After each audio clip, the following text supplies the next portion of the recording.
Hi folks, welcome to Edge Parts and Performance Methanol Madness, and it's been a couple of weeks since we've actually had some racing, but we've got that all covered this Saturday night with the South Island Midget Car Championships. Welcome aboard, AJ. You were up in Nelson just recently. How'd that go for you?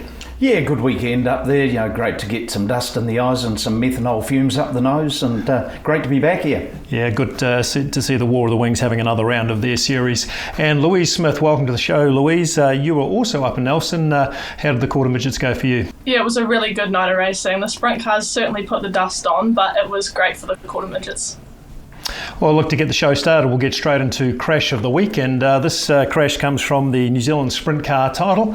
And AJ, this was a great wee battle between Campbell McManaway and the eventual champion Daniel Thomas. And you can see McManaway here is going toe-to-toe with Daniel Thomas, and he starts to get a wee bit out of shape here, and he saves himself on that corner, but he starts to get a little loose here. Yeah, he found a bit of a liking for the high line down in the Prism Bend, and then he came down low and he just got caught out in that slippery, slick stuff down in the Town Bend, and around she went. Joining in the fun is Caleb Bourne, but if you see Caleb Bourne a little bit earlier, he was, I think, already on his way into a little bit of trouble there, because he was right up there in the wall. He'd clipped it with his right rear. And, well, it was just a meeting of two cars, really, wasn't it? Yeah, it was one of many crashes over the weekend, and certainly Campbell McManaway having a very good weekend despite that crash. And Caleb Bourne, a little unlucky, but as you say, he was probably in a pretty tricky spot as he was going around that corner. Well, time to move on to the Pro Bend review of the night, and of course no racing at Ruapuna, so what we'll do is review Nelson Speedway from last weekend. And the first class we'll look at is the quarter midgets. Louise, tell us about the results there. So we had round 5 of the Mike Greer Homes Nelson Quarter Midget Series, which was a lot of fun to see that series wrap up and see 3 Nelson cars finish in the top 3 of the points. We had an interesting format there, running with 3 separate groups that saw Jackson Clark winning a heat race, followed by Jack Brownlee's, Conley Webley, and then Jack would be the one to take out the feature as well.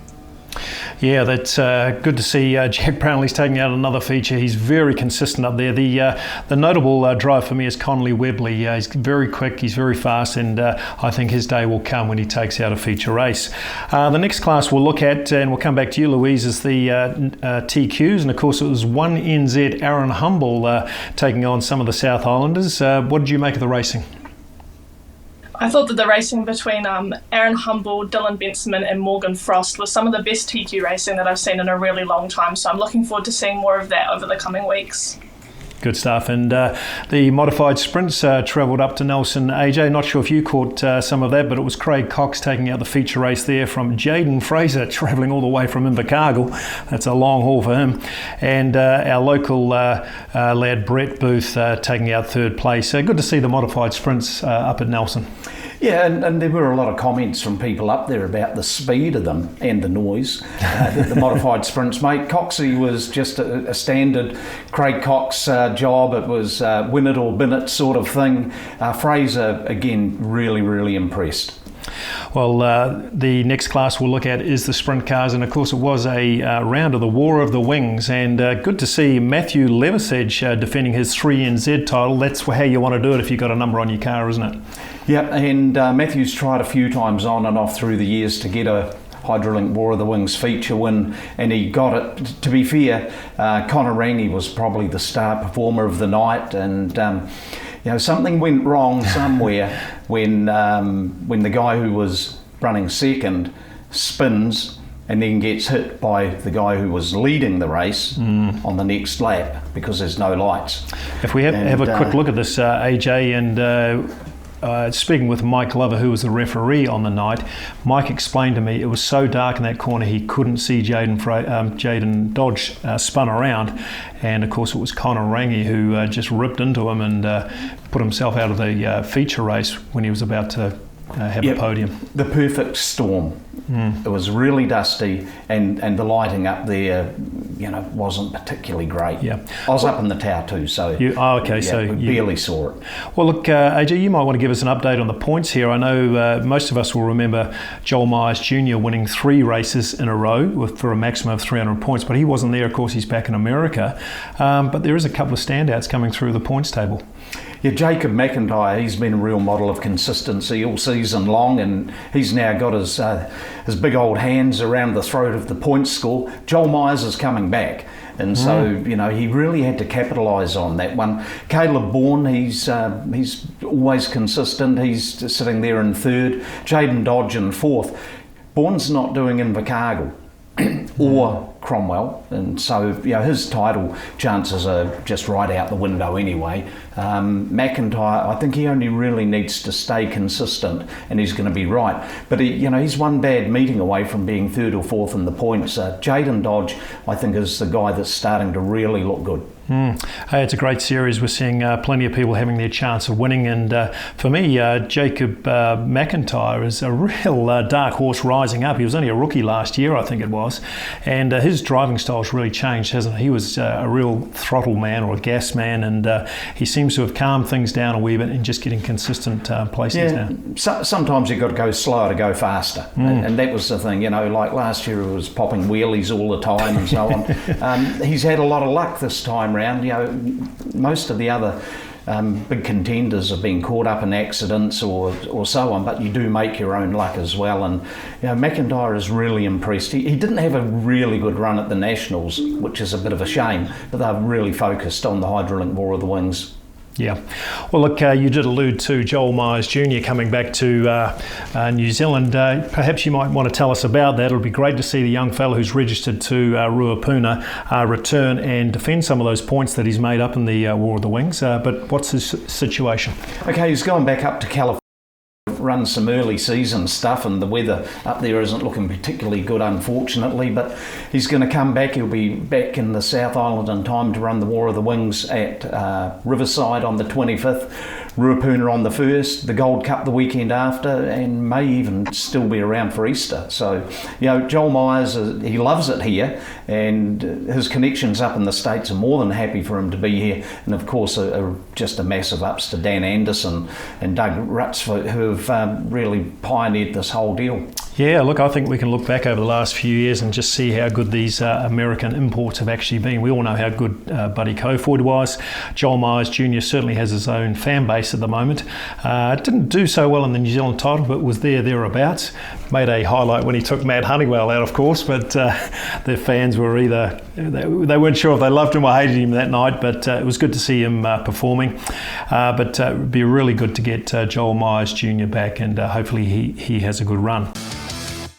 Well, look, folks, it's time to turn our attention to midgets, and we're calling the next couple of weeks Midget Month here at the South Island. Of course, we've got the South Island Midget Car Championship happening on Saturday, the 11th of March, and we've also got a week later the BT Race for Mates happening on the Friday, 17th of March, and the Seamount New Zealand Grand Prix on the 18th. And believe it or not, there's another meeting at Ellesmere, the CTRA New Zealand Midget Car Championship. So if you're into your midget car racing, this is the meetings that you want to be at, and you can certainly get as much as you can eat as far as watching midgets in the next couple of weeks. That's going to be an enthralling week of racing, AJ. What do you make of it all? Yeah, the South Island title's really, really open. There's not one driver that's really stood out, but there's an out-of-towner coming in to stir things up, and that's really going to spice things up a bit. I think last year's BT race with the classic that we ran with it last year, I'll go so far as to say it was the best show we had last year, even though we were under those restrictions and so on.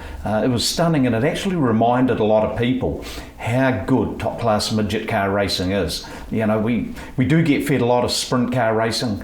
down here, the sprint cars are exceedingly popular. But through the years, we've struggled to get a big field of midget cars either locally or even travelling down here. And it really was a reminder how darn good midget car racing is. Yeah, there's a lot of heroes floating around in the midget class, and it'll be great to see a few of them coming down here to Ruapuna. Louise, any thoughts on the midget month for you? Certainly it's going to be exciting, and we're going to be spending a lot of time at race meetings. Yeah, it's definitely a couple of weeks that I really look forward to, especially seeing the BT Race for Mates come to life last year. It's a really important event, and it promotes such a good cause, and it obviously honours Bryce Townsend. So it's really cool to see that event come to life again this year. I'm really looking forward to it. Well, look, folks, after the break, we'll catch up with one of the Auckland Flyers who's coming down to the South Island Midget Car Championship to see if he can steal the title. XXX chassis are now in stock at Edge Parts and Performance. These outstanding sprint car chassis are winners with the World of Outlaws, proven in Pennsylvania, and raced on the bull rings of New Zealand.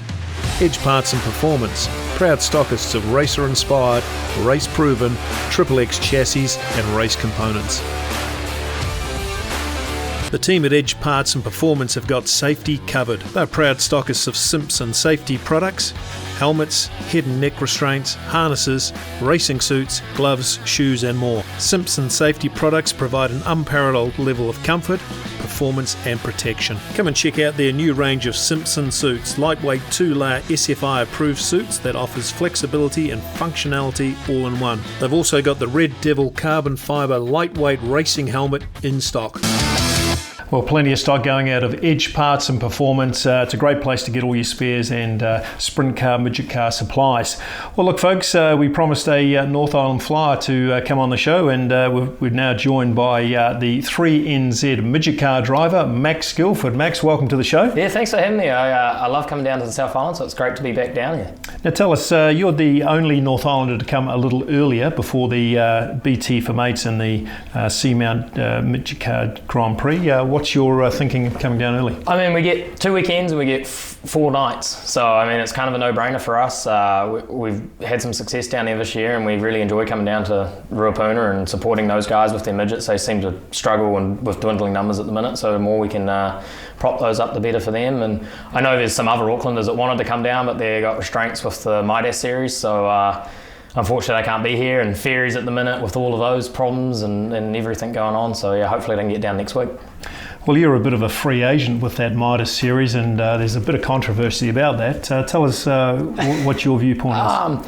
I mean, if you look at any series around the world, World of Outlaws, USAC, All Stars, anything that's a major series like that, they've tried to model it off. I think if you want to race, you race. And a lot of the drivers say that too. Like, I've talked to them at Bay Park, and they were all confused on why we came down here for this week. And I can't race. If I wanted to race, I had to sign up to run the whole series, and that wasn't what I wanted to do because I couldn't guarantee we would make it to every round.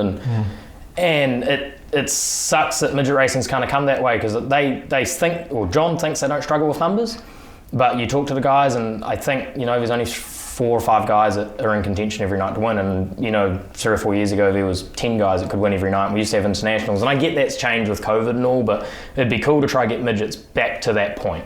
But well, I tell you what, mate, that's a difficult situation to manage, but certainly Ruapuna is going to benefit by having you down here. Now, you've actually been to Ruapuna a number of times. You brought the sprint car down a couple of times. Of course, you had the title here, and we've seen you in your early days when you were racing here. What do you make of Ruapuna? Is it different to other tracks? I just like the atmosphere's great, the racetrack's fantastic. We only run open wheel classes, so the track's always relatively good for us, and they just put on a show. It feels like they look after the competitor and respect the competitor and listen to what the competitors want, not so much what the fans want. Yeah. And that puts on a great show for the fans, and the fans want to come in to watch. So I think as long as they keep doing what they're doing, we'll keep coming back, and we'll hopefully race down here a bit more. No, that's good. Well, look, you are the 3NZ currently. Now, believe it or not, that was from the 2020 Nationals. It was a little while ago. And that, of course, was because COVID kicked in. But you've defended that 3NZ pretty well. I watched you in Auckland recently, and you won a heat in the International Series, I think it was. And you were saying to me yesterday, even though the car wasn't that great, you still had plenty of race pace. Yeah, we struggled a lot this summer, to be honest, in the midget and sprint car. The midget program we thought we had really figured out. It wasn't quite as good as we figured out. We had motor issues in the midget, and we had, a new car we tried developing, and it wasn't quite as good as we thought it was, and we just struggled in that. And like you said, we still won heat, and we were competitive, and we won heat races, but we would never veer at the end of the night where we needed to be. And we had other things not go our way, and just bad luck and whatnot, and that was the midget deal. But I'm looking forward to turning that round, and the Doric Get Glazed, Ivent High Tools King Essling of it were running for Matt Buckley. I can't thank him enough. Without him and those guys down there, we probably wouldn't be here this weekend, and we would be watching from the sidelines. It's surprising how many people support just one car driver these days, isn't it? And it's good to have those sponsors on board.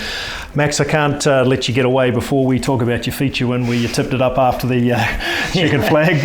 Remind us of what was happening there. That was kind of... We'd worked so hard for the last 4 years to win a feature, and I'd love to do it with Bryson for the BT deal. And he was my mentor when we started, so it was he got me into midgets, and that's basically ever since then we were a midget guy. And to do it at the Springs was always something special for us and what we wanted to do. And we had Sean Inslee work on my car that night, and he was very close to Bryce, so it was kind of a cool thing to do for all our team. And Timmy at Ivent, my sponsor, was very close to Bryce, so it was just a cool thing overall for us to be able to do. And crashing it wasn't really my old man's aim. I've never seen him happy and dejected at the same time. He was, it was pretty much destroyed the whole race car. We got the motor out of it, and I think Justin fixed the frame the next day, and we bolted everything else was new. So yeah, it was certainly an interesting moment. It was a real fright for people watching because we didn't see it, and then we heard whoa, and then up and over you went. So the car obviously crept up and biked up. But look, Max, we're really pleased to have you down at Ruapuna, and who knows, we might get a bit more of you next year if we can work a few politics out. But we'd love to have you down here, certainly to race your midget and sprint car, because it's good to see that you're doing double duty. Okay, great to catch up with Mad Max Guilford. He's certainly going to be one to watch out for on Saturday night. Well, to follow up on the BT Race for Mates, Amy Worthington joins us again. And Amy, welcome back to the show. Can you tell us a little bit more about the BT Race for Mates and how the entries are looking? Yeah, thanks for having me again, Craig. We are looking really good for entries. I checked just before I came on here, and we were sitting at 31 midget entries. We're also doing the BT 30 for the TQs, which we ran last year, and along with the BT Race for Mates. So there's 24 entries for that at the moment as well. So that's good numbers. I think there's about 5 Auckland cars scheduled to come down with the TQs as well. So that's pretty cool. Yeah, excellent. Well, look, that's a really good promotion, and we know how good the BT Race for Mates was last year. We were talking about it earlier, how it was really probably one of the best midget races we ran last year. And of course, combined with the Seamount Midget Car GP, it's a huge weekend of racing. Tell us what's happening up in the North Island. Can you tell us who some of the favoured drivers are, and what are some of the rivalries to look out for? I think coming off the weekend, we had the Bay 51 at Bay Park. Brad Mosen, he drove from about 7th in the field to win that by a pretty decent amount. I think it was 4 seconds over Michael. So he'd definitely be one to keep an eye out for. Yep. Obviously Michael, he's always good. And we've had probably one that surprised everyone was Jaden Worthington. He started 19th in that Bay 51 and worked his way up to 4th. So that was a real hard charge from him. Yeah, that's a great run for him, and he's been racing for a number of years now. He's just a young fella, but it'll be great to have him down at Ruapuna as well. In the TQs, who are the 5 TQ drivers that are coming down from the North Island? So we've got current national champion Aaron Humble. I believe he's already done a little bit of a stint in the South Island, and he's potentially there again this weekend. We've got Dana Lowry, which is good. It's going to be a great field of female drivers. I'm quite excited to see that with the Christchurch drivers and Dana joining the field. Yeah. We've got Royden Crawford, who's been at Ruapuna earlier this year. Nathan Bruh, he is coming down. I'm just trying to think if I've missed anyone. I think that's everyone. Oh, that's good. Well, look, you're right. We have seen the fella Crawford down here. He had a bit of a whoopsie at Ruapuna, but good to see that he's encouraged to come back down here. I tell you what, in the TQ section of the BT Race for Mates, it'll be great to see Aaron Humble and Jeremy Webb going into some of those races. I know there will be some rivalry between the two of them, and Aaron Humble will really want to defend that one NZ title, which was really held by Jeremy Webb for a number of years. So it looks like it's going to be a great weekend, Amy. I'm sure you've got your work cut out trying to do all the promotion. We see all the Facebook posts come up. We get to see some of these drivers. So I should just point out it's a really well promoted event, and certainly we're looking forward to having that as our prelude to the huge weekend of racing. I'm guessing you'll get yourself to the New Zealand GP. You'll probably get out to Ellesmere as well. Yeah, definitely. I follow the cars around, so basically wherever there's a midget race or even a TQ race at times, I'll be there. I think this will be my third trip to Ruapuna. Earlier this year I was the TQ rep, then I helped with the sprint car title, so this time I'm back in midget capacity, so I'm wearing many hats.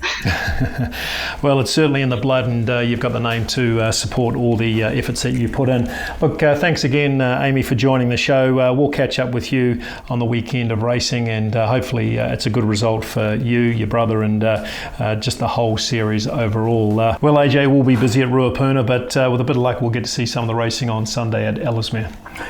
Yeah, it's always a good day out there too, isn't it? And, you know, on track, there's a lot of those rivalries that go from one track to another to another to another. And, you know, some of the boys will not have raced out at Ellesmere. They're in for a real treat, but they've got to survive two pretty hard nights at Ruapuna first. Yeah, it will be interesting to see how many cars have actually still being put on the racetrack on Sunday. Certainly the racing's pretty intense. Louise, any thoughts for you about that big weekend of midget car racing? I think that the number of competitors that have the potential of heading to Ellesmere on Sunday are in for a real treat. I remember so vividly the last time that we had midgets there for the 2020 season for the New Zealand CTRA title there as well, and it was some of the best racing that we had ever seen between Tyler Courtney and the Americans that made all the effort to come out there. So that was really impressive. So I really hope we get to see some more racing like that. Hard to believe Ellesmere Speedway got to witness some of the very best American midget car drivers and the very best Kiwi drivers just a few years ago. So certainly lots to look out for. Well, look, moving on to Speedway news, we've all just heard that Joel Myers Jr. is returning to New Zealand to continue his campaign for the season, and it's great to see that young fella. He's certainly captured the crowd's attention, and he'll be returning to Invercargill initially, which is the 5th or 6th round of the War of the Wings, and with a bit of luck, Joel can pick up some of those points that he missed out on at the Nelson circuit. That's great for Speedway generally, isn't it, AJ? It is, and one of the things, it also emphasises the interest that there is up in the States for New Zealand racing, like what's happened at Western Springs, you know, for 60, 70, 80 odd years is very well known. We kind of like a little bit of a backwater down here, but that's what streaming has done for us. And you only need to look at the streaming numbers, plus also where those people are coming from who are watching the War of the Wings and shows at Ruapuna, and there's some very strong USA interest in it. And, you know, there'll be a few more of them buying those streams and sending their money to New Zealand. Well, certainly the streaming has really improved the coverage for Ruapuna Speedway, and just to pick up on your point before, AJ, we had several hundred people watching from California, so we think that's for Joel Myers Jr. around the title, and certainly Ruapuna is being exposed to the world.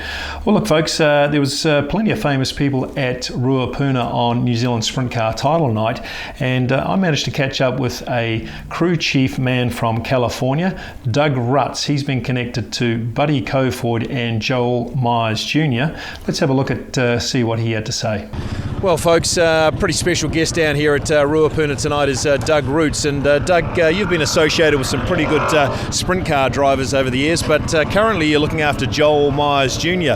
It's a hell of a trip to come out and watch the sprint car title. What made you come all the way out? Well, it's about Daniel. I met Daniel back in 06, 07. They came over boat racing.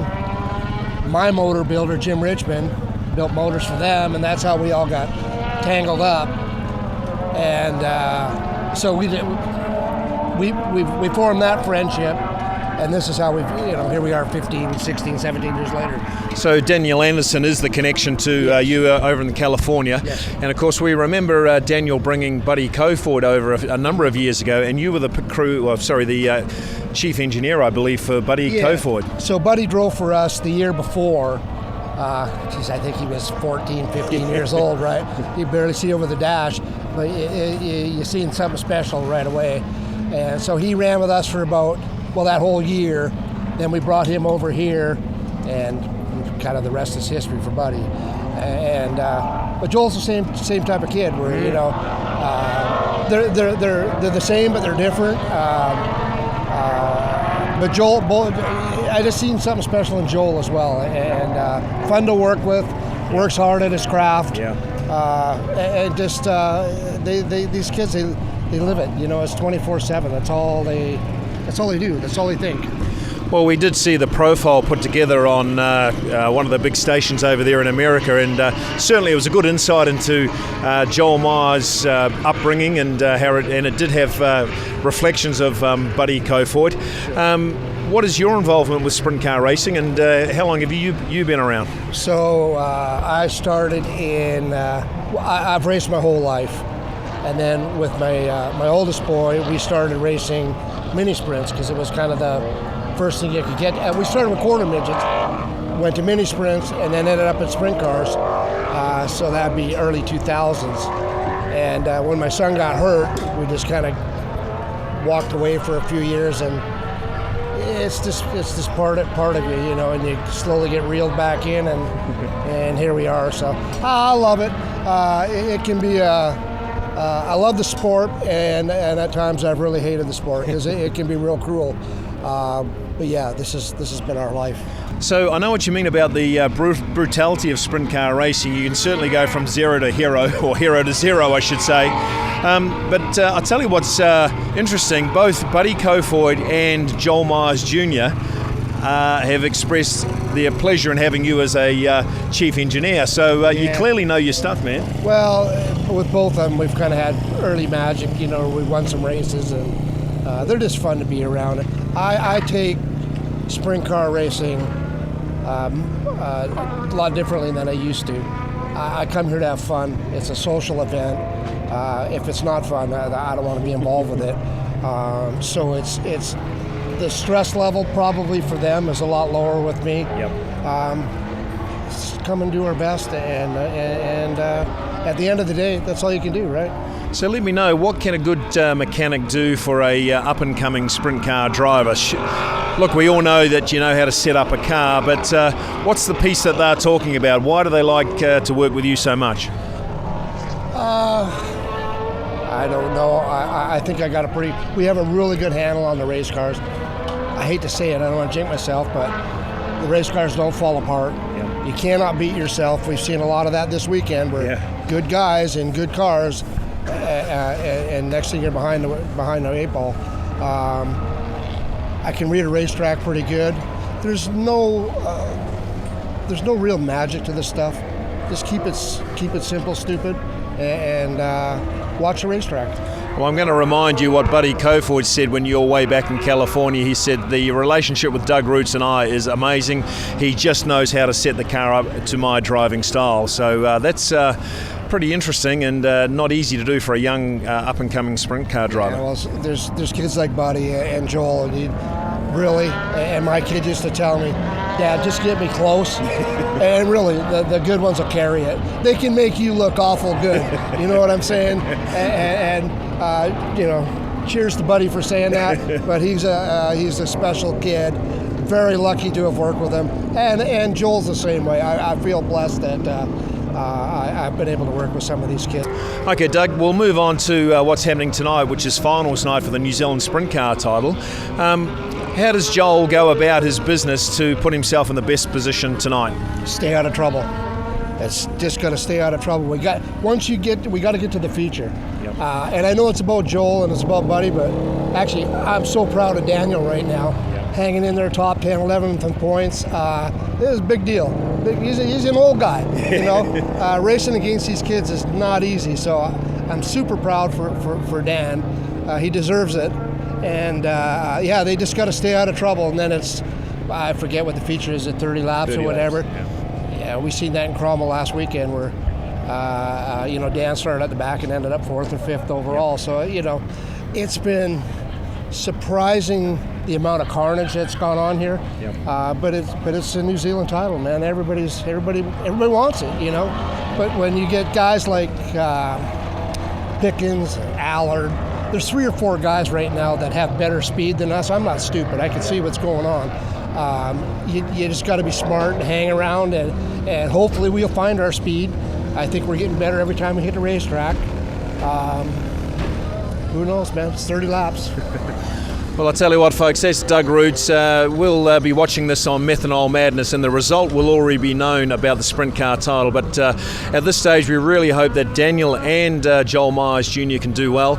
And it's good to catch up with you, Doug. Thanks for taking time with us, and hopefully the result works out your way. Cheers. Thank you. So good to catch up with Doug Rutz, a man that's got plenty of knowledge and has been so beneficial for some of these young sprint car drivers coming over to New Zealand. Well, look, the next thing we'll move on to is the Melrose Motorsport Challenge. Louise, that's up and running again at Ruapuna on Saturday. Can you tell people how it all works?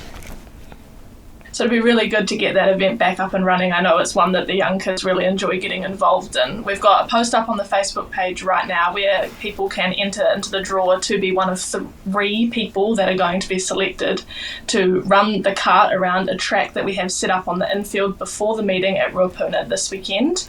And if you have the fastest time, you get into the final round, which will be at the end of the season, and you have the potential to win the kart itself, which would be really cool for someone. Yeah, the 80cc fun kart from Melrose Motorsport, it's a real wee go of that thing, and if you manage to win it, as Louise said, you get to keep it, so it's all good stuff. Well, look, time to move on to final thoughts. AJ, we've had 2 weeks off from Speedway. Not sure if you've got any final thoughts? Just how cool is it, you know, to have a guy like Doug Ruetz down here. He's old school, he's gnarly, he works hard. He has the expectations, and you know, the hard work is showing through with the work ethic of the likes of Joel Myers Jr. You know, he gets off a plane after his trip to New Zealand and goes straight to the workshop and starts building cars. And you know, Doug's a good man. Yeah, and he's really fostering some of that young talent over there, which is great to see. Louise, any final thoughts for you? You've got your Mike Greer Quarter Midget series all wrapped up now. Yeah, that was really cool to get that wrapped up. As I kind of mentioned earlier, it was Lockie Martin, who's a Nelson car, who encountered some really bad luck last year, actually took out the win for this one. And it was really cool to see kind of the Nelson cars be represented with a locally based sponsor for them. But now that that's all wrapped up, we shift our focus to the next couple of weeks, which are really big for quarter midget racing. I know we've focused on the midgets a lot tonight, but we've also got upwards of 20 quarter midgets looking at racing for the BT Race for Mates weekend as well at Ruapuna. So it'll be really cool to see those numbers and how they all perform. Well, for me, it's going to be midget car racing coming to the fore, and it'll be great to see a good crowd supporting all this. We are going into the slight winter months now, but still it's warm enough to watch good car racing at the track, and with 3 days in a row coming up in a couple of weeks, it's certainly going to be a spectacle. Well, look, folks, that is the end of the show, and until next time, keep your foot up it.